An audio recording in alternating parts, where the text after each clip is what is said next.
Hello there, members of my tribe. I hope you are keeping well in these very trying times. I'm not on the camera today because I I was on the Raz last night, and I'm in bits this morning, and I'm not looking my usual gorgeous self, my drop dead gorgeous self. So I want you to remember me as I was in the last video, which was absolutely gorgeous, ravishingly gorgeous. Members of me tribe, we here in the tribe, we try not to follow the news cycle. We try to stay out of all that.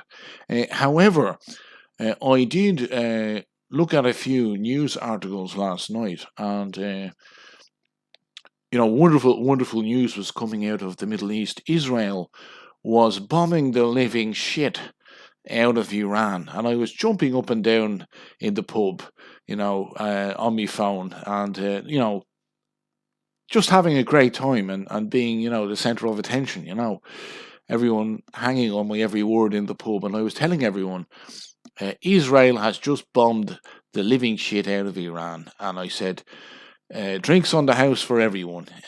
Now, I wasn't able to pay for everyone's drinks, and that's why I did the old slipperoo. I left the pub early, and I staggered back to me cottage.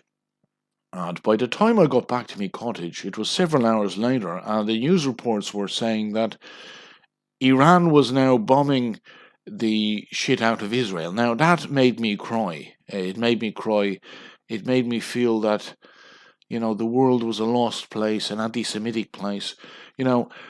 How dare, Iran retaliate against Israel? Israel should have the right, to bomb the shit out of Iran. But Iran, of course, does not have the right to bomb, the center of the universe, which is Israel. Great people over there in Israel. I'm very popular over there because they like me, because I'm able to get down on my belly and grovel before them and fill them up with compliments, tell them that they suffered more than anyone else in history. So the absolute chutzpah of these Iranians to defend their country against Israel, self-defense, absolutely anti-Semitic to the core. They should just passively sit there in Iran and let Israel, bring hell down upon them. That's the way I look at it. Now, that's enough about that. I don't want to talk anymore about that because, I'm very worried that the wonderful country of Israel, the only country in the Middle East that will allow homosexuals to live their lives, get married, adopt little boys. The only country that will do that, allow that in the Middle East, and it could be taken away by the savages that surround it. Now, I want to talk about also. I saw it on X last night, and I said, "Wow, just wow." A bunch of Palestinians went over to Egypt. They were trying to do a march on Gaza. Now, one of them, his name is Paul Murphy. He's some sort of politician in Ireland. What the hell was this guy?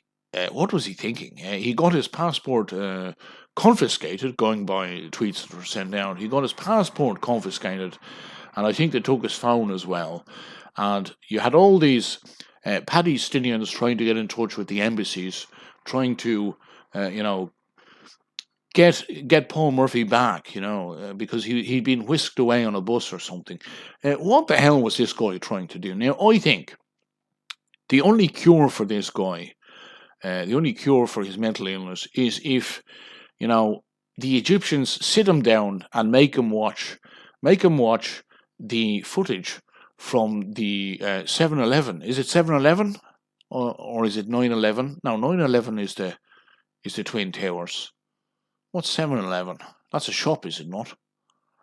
Whatever it was, when the those knuckle dragging terrorists attacked the Israelis, must be a year and a half ago now.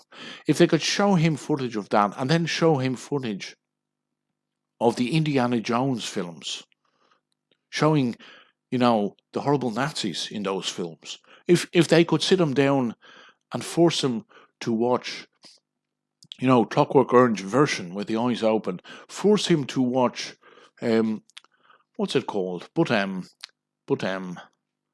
but the famous Holocaust documentary. What's it called? But Schindler's List. That's it. If they could force him to watch that, and then force him to read a copy of The Boy in the Striped Pajamas, I think Paul Murphy might turn over a new leaf. I think we could have a whole new Paul Murphy, and he'll no longer be traipsing across the Egyptian desert. Uh, as a Paddy Stidian, he'll become Zoirish, like myself and me mates. Zoirish is a mixture of Zionism and Irish civic nationalism. So if he could watch those movies, movies now, documentaries, and read books about the Holocaust, I believe Paul Murphy could be a whole new person, a whole new great guy. Okay, I'll leave it there. Until soon. Until soon. And I love you fucking bastards. We in the tribe, we don't get involved, okay? We don't get involved in politics. We don't do that. We just don't do it. We don't do it. We don't do it. Long live Israel. Long live Israel. Long live Zionism. We in the tribe, we just don't get involved in politics, We just don't do it. I love you fucking bastards. I love you fucking bastards. Take care. Take care. Have a great weekend. Have a great weekend. Open up your hearts. Open up your hearts and make all your wishes come true.